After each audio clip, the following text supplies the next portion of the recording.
That's an attention to Kogi, where the state government has announced the rescue of 6 more students, bringing the number of kidnapped students rescued to 20. In a statement by the Commissioner for Information and Communications, Kingsley Fanwo, 4 students are yet to be found. He also noted that the fierce gun battle between security agents and the kidnappers forced the kidnappers to succumb to superior firepower and abandon the kidnapped students.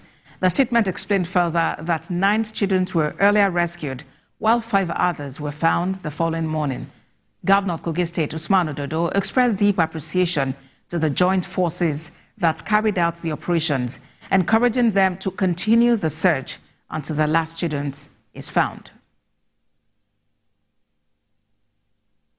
For more updates, the Kogi State Commissioner for Information and Communications, Kingsley Fanwo, joins me on the news at 7. Thank you for joining us at this time. Tell us more about the rescue of this kidnapped students and the arrangements in place to reunite them with their families.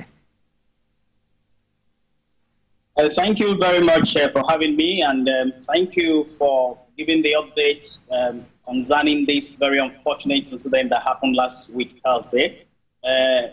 We had reported earlier that just about 24 hours after that, security agents were able to record a breakthrough, exchange a very fierce gun battle with the kidnappers who succumbed to the superior firepower and abandoned the kidnapped students in the bush and ran away. So we've been combing the bush to be able to get these students out. The first set of students that were able to get out were 9 in number.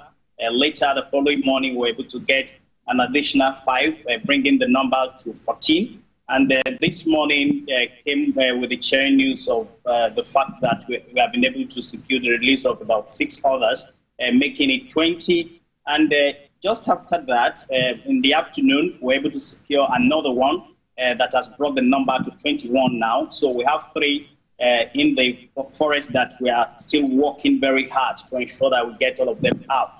And the governor had promised to ensure that he's not going to lose any of those students to the kidnappers, and we will not submit to terror. So that's what is happening at the moment. And the students that have been rescued have been taken to medical facilities for proper examination and treatment, and they are fine. It is not only that, we are also working on their psychology, because we know the intention of the kidnappers was to ensure that they are scared of going to school. I want to work on their psychology, to know that they are safe, to know that we are upscaling and upgrading our security architecture, recalibrating the entire security architecture around our schools to ensure that school children are very safe, including undergraduates that are in the university, polytechnic, colleges of education, and all of that. So this has taught us some lessons, and despite the fact that we are one of the safest states in the Federation, we are working very hard to ensure that we also upgrade to match and beat the sophistication of the kidnappers and bandits. And what exactly is your message now to students, especially those who feel insecure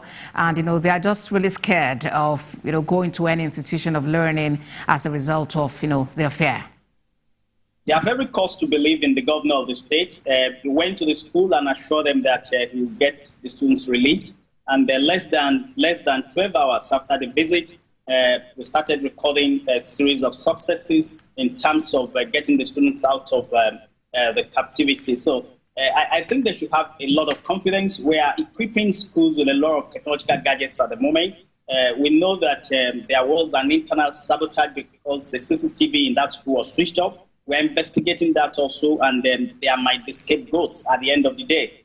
But we are not going to just bank on that. We are equipping all of our schools with a lot of technological gadgets that will be able to give early warning alarm and be able to get security agents to be on top of situations when there is breach of this kind of breach of security. And we are not just stopping at that. We are also working about the fencing in that school. We told the world yesterday that it's not 100% fenced yet. It came up on one of the programs on television. We are working to ensure that the 30% that is remaining is completed as quickly as possible. And we're also working on ensuring that we wire those fences with technological gadgets that will be able to ensure safety of our students. That's the most important thing to us, because when you attack the education of Kogi State is going to be devastating. We are having the lowest number of out-of-school children in the entire northern Nigeria, and we have committed in the last 8 years, in a very systematic manner. Our budget is now 30%, so it means that we are paying a lot of attention to education. We don't want a situation where something like this would demoralize our youth from embracing education. Commissioner for Information and Communications in Kogi State, Kingsley, Fanwo, thank you so much for talking to us on TVC News at 7. Thank you very much for having me.